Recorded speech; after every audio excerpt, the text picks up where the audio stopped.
Hey there, Libra! So, thank you so much for always staying here with me in the channel. So, for today's content, we're gonna take a look at your November 2023 reading. Pero yan nga mga babes, no? Just take only what resonates with you. And syempre, if you feel the vibe that this reading is for you, then this reading might really for you. And of course, this is timeless as well, no? At wala tayong gender, wala rin tayong age right here. Okay, so let's get into your reading na. So, tignan natin kung anong meron dito for your Libra. So, Spirits and Angel, guys. Thank you so much. Archangel Michael, thank you so much. What do we have here for Libra November 2023? November for Libra, please. Messages we need to know. Thank you so much, new subscribers. Hope that you're gonna stay here with us. And to the returning subscribers, thank you so much from the bottom of my heart. So I hope you can still hear me clearly because I think umuulan na ng malakas. Okay, so sana kayo ay nakasilong ngayon, guys. And of course, huwag kayo magpapabasa sa rain. This is for Libra.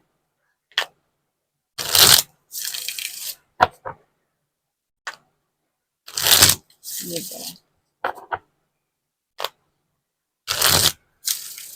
Okay.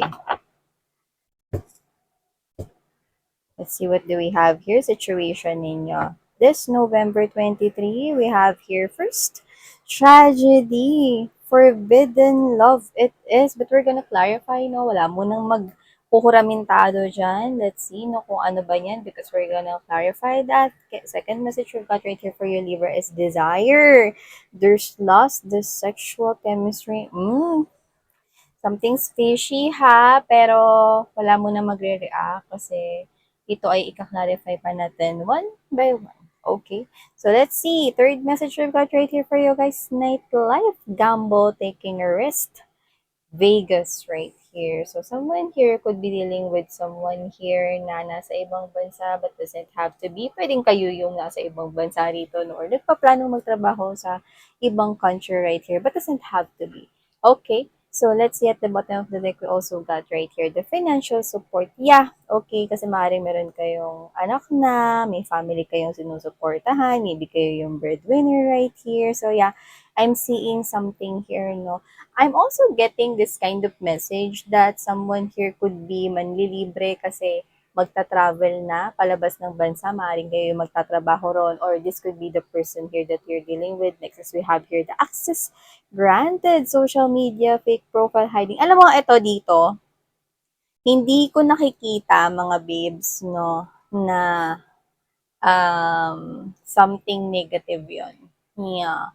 I'm seeing, if this is a new person here na mamimit mo, okay, kapag ikaw ay nagtrabaho sa ibang bansa or something to do with mamimit mo pa lang, I think this person is magiging so interested to you to the point na maaari siya mag-create dito ng dami account, okay, yung parang may galawan siya rito sa umpisa na parang gusto niya rito maging detective kind of thing or like an NBI to get to know more about you kasi I think this person will be so attracted to you. Like, magiging interested siya sa'yo rito upon meeting you once or twice right here. Like, the first meetings right here, super attract mo na tong individual na to. I'm getting this kind of desire that there is something here na mabubuo rito, no? So, yeah, let's clarify na dito, no, with the tragedy yan. Naklarify na ni Miss yan, mga babes, no? Dun, dun, dun, dun. Nanakot. Actually, hindi ko nakukuha na mga babes, no? Dapat kayo ritong mangamba. Yeah, actually nakukuha ko na this is you. Something tragic, like ma-describe mo as a tragedy right here, no? Na pwedeng ikaw yung naging third party para sa iba sa inyo, no? Pwedeng hindi mo rin naman alam na naipasok ka sa isang klase ng forbidden love right here, but I'm seeing that you're saying no. See, it's like you're trying to disconnect or disengage yourself from that kasi you're saving yourself right here. So you're saying no na to a person right here na hindi maibibigay sa'yo yung buong siya sa connection. So if you are the third party right here, I'm seeing you disconnecting right here and there you go. You got right here the desire. Something here is waiting for you to the point that you will feel this kind of this is not something here that I'm feeling, no? This is something fishy kasi this is giving us the controversy na parang after mong makilala or makita itong tao na to, new siya eh. New yung nakukuha ko dito with the desire eh. Something here is para rito na hindi mo siya gagawing rebound if this is with the third party dyan. Mamaya magbigay pa ako ng iba pang case, no? Pero dun mo tayo sa kung ikaw yung third party pero hindi mo naman alam na committed yung person mo and then you found out, I'm seeing you detaching from that because you know your worth. You want someone here who can give that full love with you, no? Sa'yo. So, nakikita ko dito that there is someone new right here na talagang ide-desire ka nitong tao na to at maaaring makilala mo siya rito, no? Sa gabi, or pwede rin naman na through friends, may gathering rito, pwedeng may celebration with the nightlife, pwedeng literal na inuman, doesn't have to be na sa clubbing or whatever siya nagtatrabaho, hindi. I think you're gonna meet this person right here when you are out and about. Pwedeng sa party, sa event, where people gathers right here. So, let's see. Let's clarify this tragedy. For others of you, maaring hindi kayo yung third party dyan, pero maaring with the tragedy, ayan nga yung ginamit ninyo mga babes no, na parang worth doon sa naging hindi magandang outcome ng inyong past romantic relationships. Nag-fulfilled ito, no? Kaya this is you're saying no, okay? Kung ang connection is mararamdaman mo na ay, hindi naman to magtatagal or whatever, your thumbs down.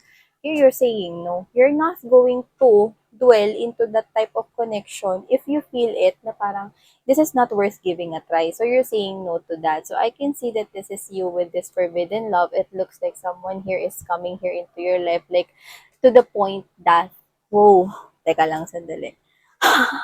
This is yun na parang, oh, teka lang sandali. Especially if you're gonna meet this person here, parang, oh, teka lang, ano 'tong nararamdaman ko, bakit parang gustong-gusto ko siya, super attracted ako sa kanya rito, kakakilala ko pa lang sa kanya or kakamit ko lang sa kanya, it feels like soulmate to me. Parang ganun ka, it feels like soulmate to me. Parang ang lakas ang intense ng nararamdaman ko sa kanya or hindi ko ma-explain yung nararamdaman ko, basta tingin lang ako ng tingin sa kanya. Yeah. So, whoever this individual is, probably you're gonna meet this person right here kapag ikaw ay nasa labas. Actually, kapag ka nasa isang group ka with friends, with coworkers, no, kahit yung simpleng kakain na kayo, lunch out, no, kasi lunch na, no, coworkers right here na makakasama mo no, sa labas, and then it so happen, no, na magkakaroon rito ng tingin, ano, like, it's something here that you cannot explain. Yes, that's what I'm picking up as well.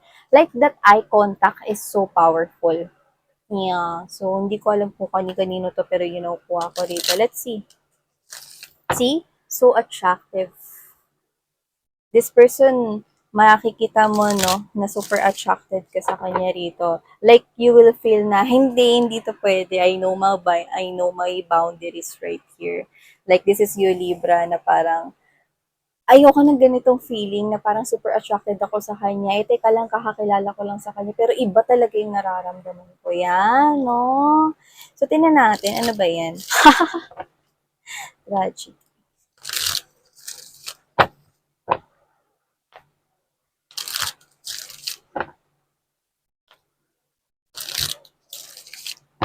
Okay.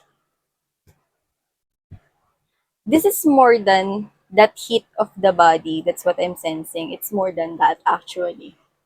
Because I'm also feeling that there is something here that's gonna unfold beautifully. But we're gonna find that out. Siyempre, connect-connect naman to mga mahal, no? Sa December, nakukuha ko, maaari pa nating makuha ang continuation nito. Okay, so, tragedy is being clarified by the Two of Swords energy. See, may pagdadalawang isip ko yun. Ay, teka, hindi to pwede. Ito nararamdaman ko na to. No? It's like this is you na nagaganyan ka ng shield dito sa heart mo. Like, hindi to pwede. Hindi siya pwede basta-basta makapasok sa heart chakra ko. Pero, the intense vibration is literally, okay, overwhelming rito, no, sa'yo, to the point that Libra, I cannot explain this, but parang gusto ko na mas kilalanin pa tong person na to, hindi ko to maintindihan. It's like you na parang kahit hindi mo pa alam yung background niya, but you feel something intense with this person. Yeah, because, see, there's desire. There's desire in here. That's what I'm sensing. And for those naman na in-involve kayo sa third party or lalo na kung kayo yung third party na sa situation, you're saying no to that and you're gonna receive this another new brand new person here for you guys. Yeah. So tragedy is also being clarified with the Two of Swords and thus Four of Swords energy. Yeah, because you find this unexplainable. Like, every night may isip mo na, ay, ano ba to? Bakit ganito yung nararamdaman ko sa kanya? Kakakilala ko pa lang sa kanya. Like, 4 days ko pa lang nakilala to. Or baka wala pa nga kaming isang buwan, 4 weeks pa lang ito. Pero ba't ganito yung nararamdaman ko sa kanya? It looks like you found yourself healing. Nag-heal ka dito ng pakunti-kunti from this tragedy. No? Even though this is a new person right here, a new guy in town or a new girl in town, it likes this is you. May nangyayari ng kakaiba sa iyong heart chakra right here that you cannot explain. So yeah, let's see at the bottom of the deck right here. Definitely, this person is also telling me na nagpa-pop out na rin ito sa inyong dreams right here, Libra, no? Siguro dumaan lang siya sa dreams ninyo, whether na tatandaan nyo siya or not, it doesn't matter kung maalala mo if or not. Pero, as what I'm getting, dumaan na siya dito sa yung dreams. Like, nagpakita na siya rito sa yung dreams right here. Ipinakita na sa iyo ng iyong angels and spirit guides right here itong person na to sa yung dreams. And at the bottom of the deck, we have this moon. Yeah, see? This is something here that appears to be mysterious to you. Kasi kilala mo na yung sarili mo. You're not someone here na madali ma-fall or ma-in love right here, Libra. So I'm seeing that you're trying to make aral or study your own emotions right here. Even you yourself cannot explain how you feel. But I'm seeing that you're falling in love. Not that you're falling in love because attractive siya or baka gwapo siya, baka maganda siya. No, hindi ganon. It's that soul to soul. It's that connection speaking here. Yun yung nakukuha natin dito. Okay, so now let's clarify this desire. Let's get this one and put it here. Why is desire here? Who is this person right here? No? Yeah, so whoever this person is, I'm seeing that desire. There's lots of um, spiritual or energetical things going on around this connection. Can you please show me? Look at this. Ooh, the lovers is right here. So definitely it's this the intense soul connection. Probably meron na kayo nitong encounterment in your past life, Libra. Kaya kung sino man yan, you feel that strong, intense emotions kasi minsan mo na rin niyang naramdaman sa tao na yan. See, what I love about this connection is hindi ito basta-basta. See, sabi ko sa inyo, something here will unfold beautifully and naturally, slowly, steering of emotions. There's rainbow right here. I'm seeing someone gonna build a home, a life here with you. See, told ya guys, no, mukhang dinata natin kaya kailangan i-clarify ito. Because the answers are already speaking the truth, but we're still doing that. So let's see.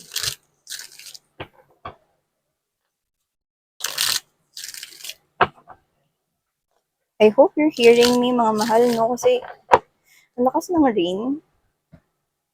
Okay. So, desire is being more clarified to us as the King of Cups energy. See, itong desire na to, no? Itong pag hindi niya pagtulog sa gabi or kayo to, no? Because I can't sleep. Yeah, hindi siya makatulog dito. And this is maaring mauwi sa love and emotions and feelings. King of Cups is someone here, no, na magiging emotionally available for you guys, no? At kung ito, hindi naman siya player type, no? Pwede rin naman na siya yung klase ng person dito na nag-e-enjoy with that nightlife, no? Yung nightlife kasi doesn't have to be na inom lagi, no? Pwede rin naman na he or she is going out with friends, yan, no? At siya to na parang, sila ng friends nila, na hindi sila yung tipo na parang, drawing, or parang, once in a blue moon type, no? It's like this person is, hindi naman sa marami siyang friends, pero dun sa kanyang circle of friends, yan, lagi-lagi silang parang regularly, meron sila ditong nakikita sila at nagsasama-sama, making sure, yan, no, na meron pa rin sila ditong healthy friendships or connections here, no. So, I think this is the type of person here na pwede makilala mo, okay, true friends mo or friends niya dito. So, maaaring meron kayong common individual here. Pero kung sino siya, See, that desire is, sabi ko sa inyo, hindi lang to just hit of the body. Kasi King of Cups is someone here who is someone na open ang heart chakra niya rito for you guys. Emotionally available itong person na to. And King of Cups, yan, ang kasama niya na clarifier is this Nine of Wands energy. So definitely this is someone here who is single and ready to protect this relationship no matter what. Mapagod man siya, pero mga babes, no, I'm seeing that this person is always ready to fight for this relationship. Yeah. Kasi ang laki ng pagka-desire niya sa'yo rito. Like, alam mo, kahit hindi kayo mag-usap, sabi ko nga sa inyo, at first, eye contact ito, no? So, baka matawa ka pa kung totoo ba yung pinagsasabi ko rito. No? Pag na-experience mo to, ewan ko kung matawa ka pa. Like, literally, tatawagin ka rito ng katrabaho mo, uy, okay ka lang? Nagkikwento kaya ako. Tinawag ko yung pangalan mo. Ah, ganun ba? Ano nga ba yung sinabi mo ulit? Yan, di ba? Like to the point that when you see this person or when you uh, always see this person, yan, no, every time pala that you see this person right here, yun yung nararamdaman mo to the point na parang kang nawawala dito sa sarili at hindi mo alam kung ano nangyayari kasi hindi mo pa nga ma-explain. Pero yun yung nararamdaman mo dito. And at the bottom of the deck, we have here the star. Yeah, so this person right here is appearing here as the star because ito yung nakikita nating lumalabas na wish fulfillment mo. So we're gonna put it here. So yeah, look at that, you've got major arcanas right here, no? So it looks like yung mga susunod na mangyayari sa'yo for the month of November going to December pa nga ito, no? Iba nga, bago magsimula yung 2024, I'm seeing, no? Na kung sino man to, ito yung dinidesire ng heart mo, yung star desire of your heart, yan, no? So, hindi mo pa nga siya agad-agad marirealize na ito na talaga yung the one for you, although may mararamdaman ka na ritong kakaiba, no? Pero mas makikilala. Actually, dalawa nga yung mangyayari dito eh.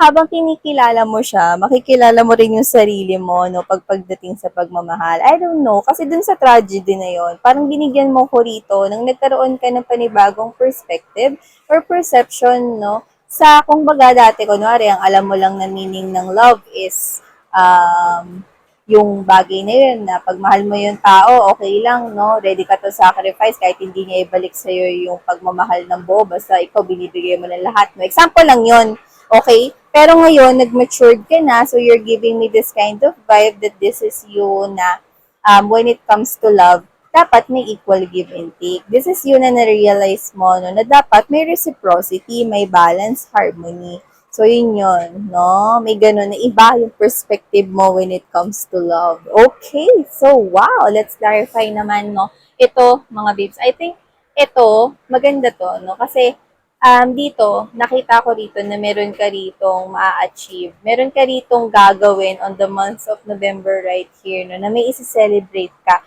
together with your soul tribe, with your friends right here, na baka nga mag-open pa nga yung door of opportunity sa trabaho, work, kaperahan, pero maaring dyan mo rin makilala, no, itong pinag-uusapan natin, no, kasi sentro rin ito ng reading mo. So, I think, whoever this individual is, doesn't have to be na foreigner siya, pero maaaring may kinalaman sa money or the way ng earning mo, no, ng living dito, no, ay pwedeng makilala mo siya. Okay? So, maaari rin naman mga babes, no, na siya ay someone here na nagtatrabaho sa government or sa law. Baka may background siya ng law, pwede rin naman ng military or police, but doesn't have to be. Pero kung sino man siya, nakikita ko rito, no, na super na magkaka-interest rin siya sa'yo rito. Like, wala kayong kaalam-alam, okay?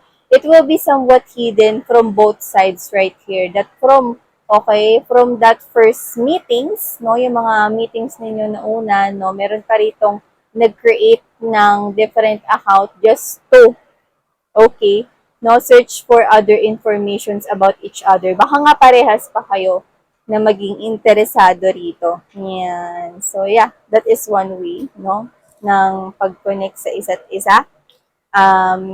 Sa isang hindi gaanong ka-obvious na manner. So, yun nga, parang spy sa isa't isa yung nakukuha natin. Let's clarify more. Tell me more about this person. Please clarify nightlife and that financial support right here for my Libra. Tell me something about this.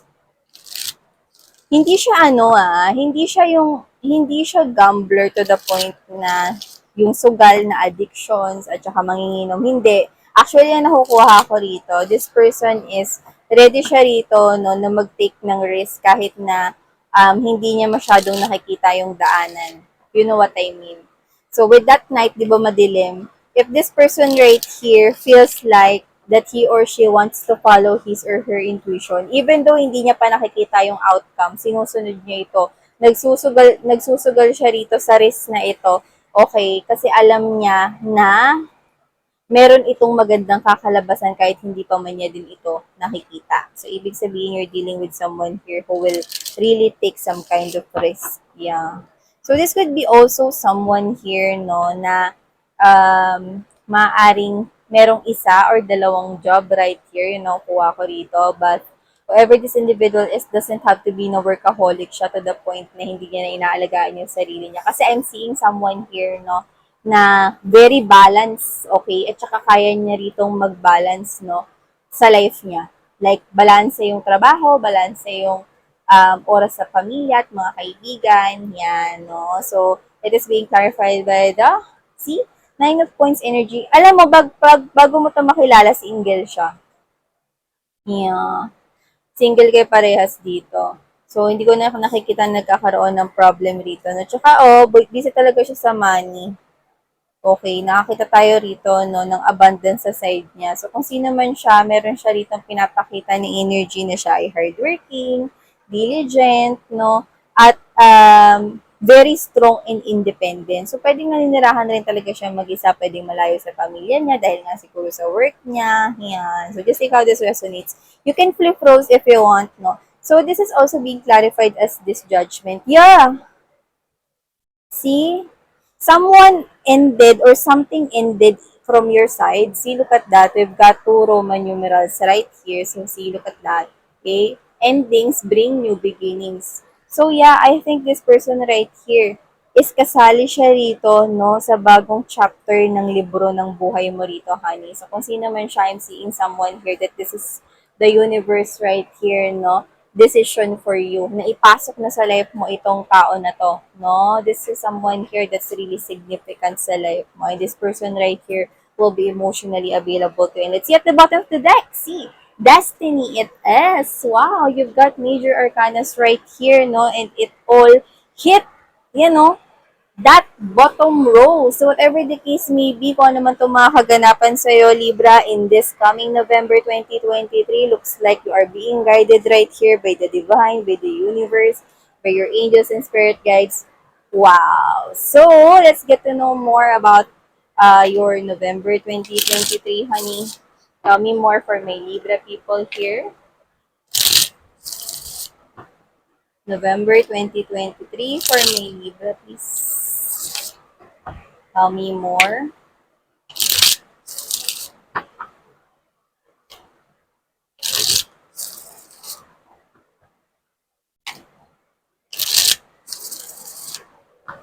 Alright.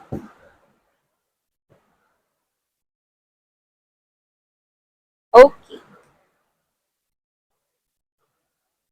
So, Libra, you've also got right here the joy. Wow! I think nakikita ko dito mga babes, no, na may mga changes rito sa life mo na mas mapapakita mo pa rito ang pagmamahal sa iyong family, sa iyong biological, sa parents mo, sa mga kapatid mo right here.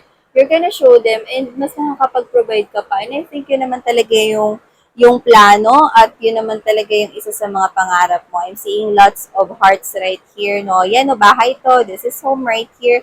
And I'm seeing that everything right here will be in tune of what you want to happen here in your life. So November is actually also you showing more love to your family. I'm seeing you bonding and giving them more time right here. And see, there are butterflies right here. So ibig sabihin, meron dito mga babes no, na magandang pagbabago rito no, sa pamilya mo kung saan pare-parehas kayo rito na magiging happy about this situation. This is a win-win for you guys. That's what I'm sensing. Yeah, and you've also got right here, Libra, the balance. Yeah, so I'm seeing you right here that November will be a balance month for you guys, that you're also gonna enjoy time here with your friends. Sabi ko sa inyo, pwede magbakasyon kayo, pwede libre mo sila. Kasi meron dito na may kinalaman sa kaperahan mo rito na magsa-celebrate ka. Either door of opportunity yon with a higher level of position sa trabaho or designation, or pwede rin naman na ikaw to na yung dream job mo is nakuha mo right here. You're gonna spend more time right here with your loved ones, no? Because you are also living here a balanced life. At maaring ito ay sa beach, yan, no? Or may nature dito, may forest, may trees. Pero kung ano man yan nakikita ko rito, no? That this is something here na isa-celebrate mo, it is because this is part of your achievement. So yeah, and at the bottom of the deck we have here the growth. Yeah, I'm seeing a lot of growth right here for you guys, followed by the longing. Yan no, alam mo tong longing na to. Star oh, star. So whatever the case may be, I'm seeing you right here, finding here that, okay. Ito oh, itong kalahati nung to ng roller, ng, hindi yan roller coaster, mga mahal, no? Ferris wheel, yan. Ayaw mag, Ayan, Ferris wheel, kita ninyo. And this looks like a Ferris wheel to me, this Wheel of Fortune.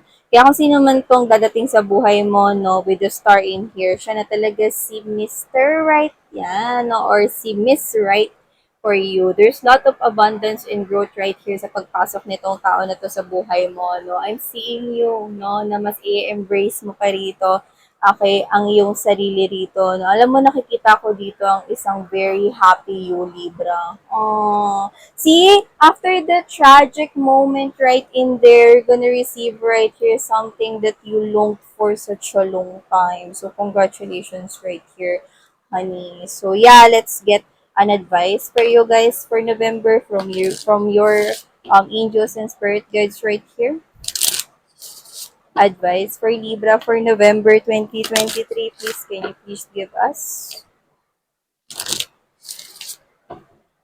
It's raining heavily outside. Don't go outside even though you have your umbrella with you.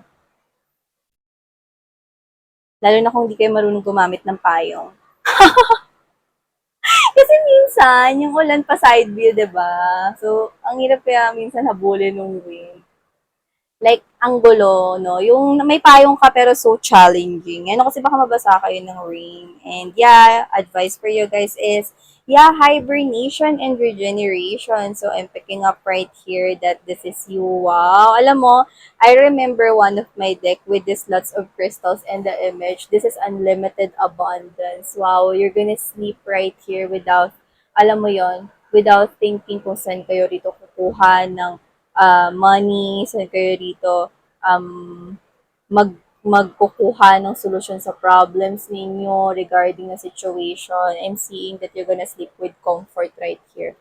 You're gonna sleep with abundance right here. Yeah. And it is part of your new venture, Libra. So yeah, wow. You're gonna sleep right here without worrying about something. That's what I'm sensing. And at the bottom of the deck, we have here the meditation for creativity. So, it looks like mga babes, no, kung meron kayong tinatagong creativity dyan sa inyo, no, gamitin nyo yun kasi maaaring yan ay sign in clues para matagpuan mo, no, yung tinatawag dito ni universe na parang calling mo, no, yung desire mo, no. I'm seeing someone here na ang gusto ni universe ay kumunik ka dun sa bagay na gusto mo. Kaya kung ano man tong isi-celebrate mo dito, I think you are well connected to that. At yan talaga yung gusto mong gawin. Kasi dyan lumalabas yung tunay mong galing. At saka maganda rito, nakakita ko dito ng mga healthy na mga connections sa parating sa buhay mo. They're gonna support you.